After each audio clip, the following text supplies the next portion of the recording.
So let me get this straight. We have an emergency and an epidemic, and all you can think about is toilet paper. Hey folks, Micah McGee here. If you're new to this channel, we'd appreciate it if you just go ahead and hit that subscribe button. This may be the kind of stuff that interests you.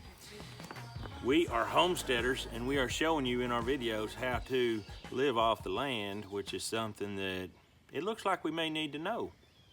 Let's take it seriously. But anyway, what I'm talking about is why in the world we got an epidemic. We have people thinking there's an epidemic, even though there's not at this point. And we run out and buy toilet paper and hand sanitizer. That's the things that we think we're gonna need to survive. Let me tell you something, folks.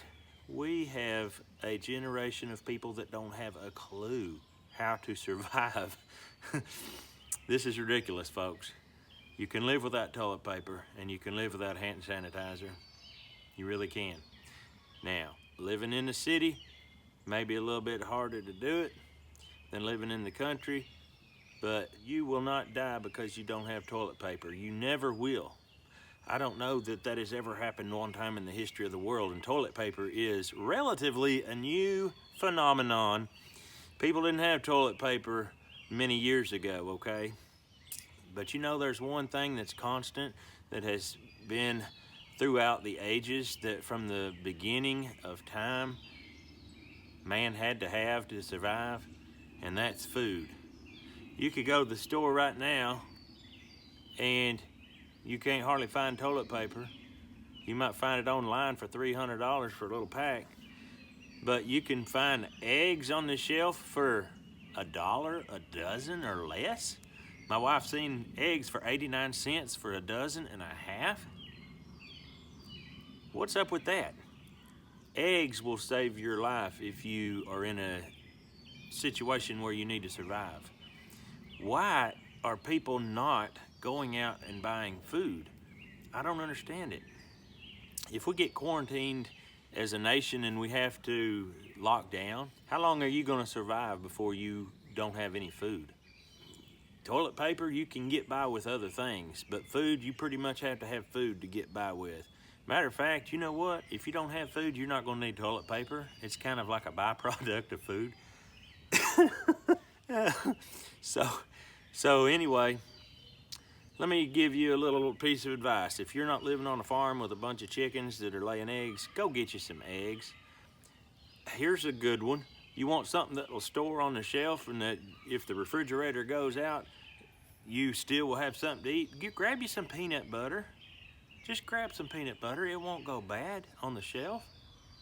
Get you some canned goods, maybe something high in protein and something that's got carbs. You need protein and carbs to survive. Now, on my videos, I have showed you in detail how to eat things that most people don't eat, like possum, skunk, different things like that.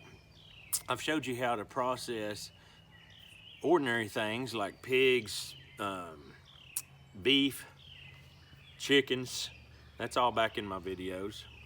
Oh, by the way, I put a goose in the oven stuffed with sheep sausage today. Just a word about what I'll be eating tonight. These things that I have showed you has not been a show and tell, making a big scene about how great I am. No, I'm showing you these things for you so that you can be prepared when these times happen. And to a large extent, everybody believes nothing bad is ever going to happen, and that we're always going to be able to live just like we're living now, even though history doesn't show that to be a fact, that things always remain the same. No, change is inevitable. But then, on the other hand, somebody like me that's telling you these things, I'm not the one getting all panicked and going buying toilet paper. Don't get me wrong, I use toilet paper, okay? I haven't used anything but toilet paper for quite some time. But why am I not the one panicked? Why am I not going out running and grabbing hand sanitizer? Well, number one, hand sanitizer isn't the best thing to use.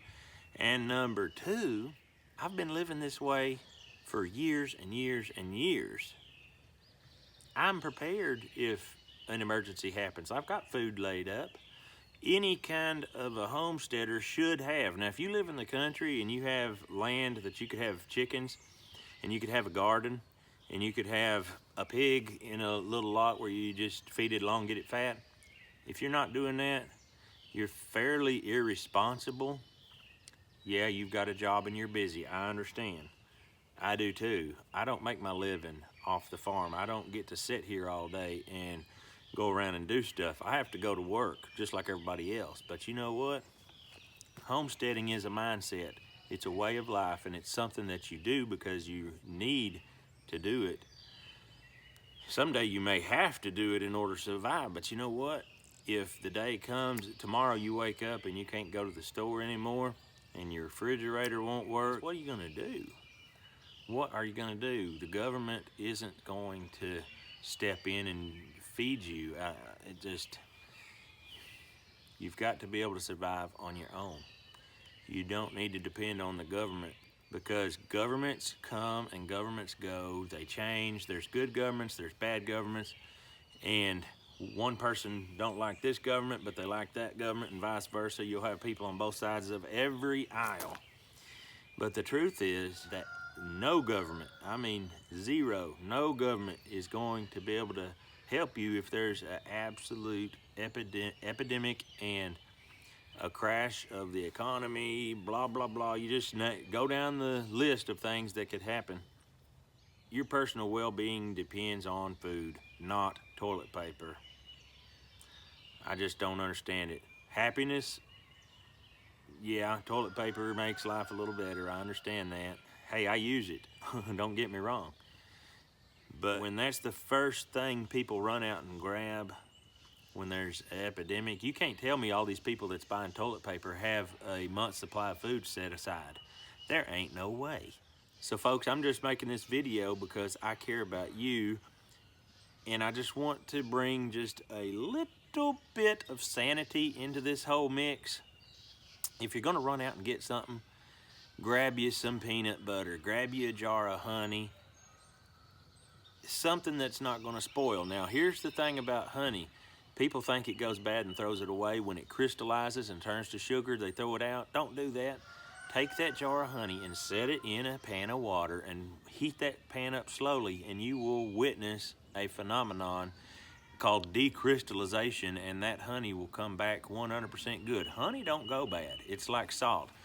Salt don't go bad. Honey don't go bad. It's just a wonderful thing. I'm just throwing out a few things that might help you in the future to live. I don't want people starving to death, and I've said that several times in the past videos that I've made. You can't come here to my farm and expect to make it. I don't have enough food for everybody. I make enough food for my family to survive on. Now, if we do have a crash and there's local people around here that need help, I'm not going to say I'm not going to try to help them, but they're going to get a tongue lashing from me because I have been telling and basically proclaiming this fact. You need to have food put aside. Why weren't you prepared? Why weren't you ready? Sorry, but that's just the way it's going to be. So anyway, guys, just a little word from McGee Homestead Adventures and a little chuckle that we have at the expense of some toilet paper lovers. I can't help it, but maybe it might taste good with ketchup. I don't know. You guys have a great day. We'll see you on the next video.